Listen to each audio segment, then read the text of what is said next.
This channel does not promote any violent, harmful, or illegal activities. All content provided by this channel is meant for an educational purpose only. পেহেলগাঁয়ে পর্যটকদের উপর নির্বিচারে গুলিবর্ষণের ঘটনায় ইতিমধ্যেই ক্ষোভে ফুঁসছে গোটা দেশ।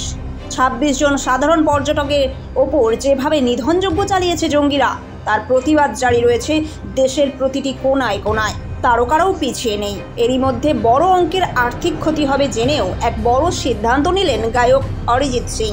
আগামী ২৭শে এপ্রিল চেন্নাইয়ে তার এক কনসার্ট হওয়ার কথা ছিল, কিন্তু আয়োজকদের পক্ষ থেকে একটি বিবৃতিতে জানানো হয় সেই কনসার্ট আপাতত বাতিল করা হচ্ছে এবং এও জানানো হয় এই সিদ্ধান্ত কেবলমাত্র আয়োজকদের পক্ষ থেকে নেওয়া হয়েছে এমনটা নয়, বরং এই সিদ্ধান্ত আয়োজক এবং গায়কের সম্মিলিত সিদ্ধান্ত।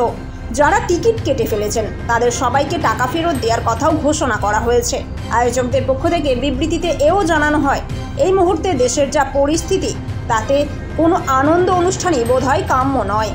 একটি কনসার্ট মানেই কোটি টাকার লেনদেন, কিন্তু এই শোকের আবহে এই সবে যেন তুচ্ছ হয়ে গিয়েছে গায়কের কাছে। টিম নিউজপিডিয়া।